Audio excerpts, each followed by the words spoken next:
صحیح سے سنا تھا نا؟ کہا ہاں ہم نے صحیح سے سنا تھا. کہا یاد ہے نا؟ کہا ہاں یاد ہے. کہا چلو پوچھواؤ تو ذرا. دوڑے گئے, دروازہ کھٹکھٹایا. امام حسین نے دروازہ کھولا, دیکھا سامنے یہ دونوں آدمی کھڑے ہیں. سمجھ گئے کہ شکایت ہو گئی ہے. کہا حسین پاک آپ نے میرے بیٹے سے کیا کہا ہے؟ تو مولا حسین کہتے ہیں تلخی ہو گئی تھی, تھوڑا سا غصہ غصی میں ہو گیا معاملہ, ہمارے منہ سے نکل گیا. کہا نہیں آپ کہیے, جو آپ نے میرے بیٹے سے کہا مجھ سے کہیے. کہا چھوڑیے نا, میرے منہ سے نکل گیا تھا. کہا نہیں کہیے, میں سننا چاہتا ہوں آپ کا وہ لفظ, جو لفظ آپ نے میرے بیٹے سے کہا ہے. کہا کہیے, گزارش ہے آپ سے, اے آج خلیفہ وقت آپ سے گزارش کر رہا ہے, وہ لفظ پھر دوہرا دیجئے. تو امام حسین نے کہا میں نے یہی کہا تھا کہ تمہارے باپ میرے نانا کے غلام ہے. حضرت عمر نے سنا اور کاغذ کا رکا آپ کے سامنے رکھ دیا. کہا یہ قلم ہے, اس پر لکھ دیجئے کہ آپ کے نانا کا میں غلام ہوں. اے حسین پاک یقین مانے, اگر آپ لکھ دیں گے تو میں کہنا چاہتا ہوں کہ اگر آپ لکھ دیں گے تو عمر کو میدان محشر میں عمر کی نیکی نہیں بخشوائے گی, مگر آپ کا لکھا بخشوا دے گا, آپ کی سند مجھے بخشوا دے گا.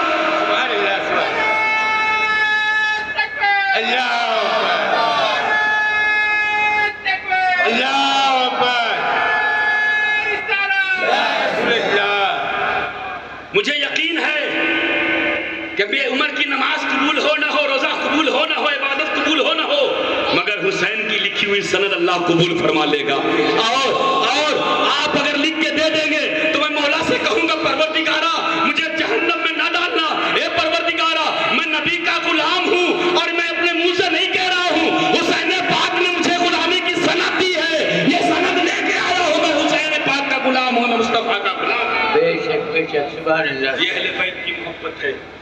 ناز کرو, فخر کرے ہم اور آپ کہ ہم سب یاد حسین منا رہے ہیں. سبحان اللہ سبحان اللہ. قربان جاؤ کہ اللہ نے یہ سعادت کا موقع عطا فرمایا ہے کہ ہم ذکر حسین کر رہے ہیں.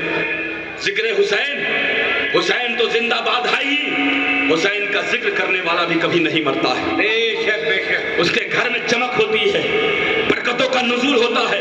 اس کا دل ہوتا, جس دل میں ذکر حسین کا نعرہ لگتا ہو, جس دل میں ذکر حسین ہوتا ہو, وہ کبھی مر نہیں سکتا ہے, وہ ہمیشہ زندہ باد رہنے والا ہے. فخر ہے ہمیں, ناز ہے ہمیں کہ ہم سب حسین پاک کا جشن منا رہے ہیں. سبحان اللہ سبحان اللہ. ان مانو وہ شان, وہ مرتبہ اہل بیت اطہار کا ہے, پنجتن پاک کا ہے, جنہیں میرے آقا نے کہا تھا کہ میرے اہل بیت ایسے ہی ہیں جیسے نوح علیہ السلام کی کشتی ہے. جب پوری دنیا غرق ہوئی تو وہی لوگ بچے جو نوح علیہ السلام کی کشتی میں تھے. پوری دنیا کو اللہ نے غرق کر دیا, برباد کر دیا, ہلاک کر دیا, مگر صرف اتنے لوگ بچ گئے تھے جو نوح علیہ السلام کی کشتی میں تھے. میرے آقا فرماتے ہیں کہ میرے اہل بیت نوح علیہ السلام کی کشتی کے ہیں. وہی لوگ بچے جو نوح علیہ السلام کی کشتی میں رہے, اور وہی لوگ ایمان کے ساتھ مریں گے جن کے دل میں اہل بیت کی محبت ہوگی. میرے اہل بیت نوح علیہ السلام کی کشتی کی طرح ہیں, جو اس میں سوار ہو گیا وہی نجات. سبحان اللہ سبحان اللہ. دعا کرو کہ اہل بیت کی محبت میں جینے اور مرنے کی توفیق مل جائے. سبحان اللہ سبحان. مگر ذمہ داریاں ہماری بھی ہے. اسلام کے تقدس کو اگر مولا پاک نے بچا کر ہم تک پہنچایا ہے, اس تقدس کو ہم بھی برقرار رکھ کے آگے والے نسلوں تک پہنچائیں. ہمیں بھی قربانیاں پیش کرنی ہوگی, ہمیں بھی مولا پاک کے نقش قدم پر چلنا ہوگا, ہمیں بھی استقامت کے ساتھ دین پہ رہنا ہوگا. یہ دنیا مکر و فریب کی جگہ ہے, یہ دنیا ایک دھوکہ ہے, اس دھوکے میں مت آنا. یہاں پر تمہیں جو بھیجا گیا ہے ایمان جیسی دولت لے کے اللہ نے تمہیں بھیجا.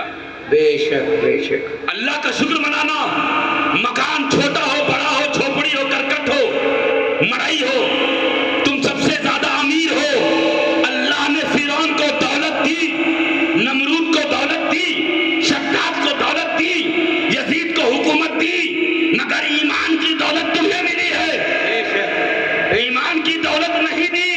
اتنا دولت مند قارون تھا مگر اس کے بعد بھی وہ غریب تھا, اس لیے کہ ایمان اسے ایمان کی توفیق نہیں ملی. الحمدللہ تم جھوپڑی میں رہتے ہو, مگر الحمدللہ کہ اللہ نے تمہیں ایمان جیسی دولت عطا فرمائی.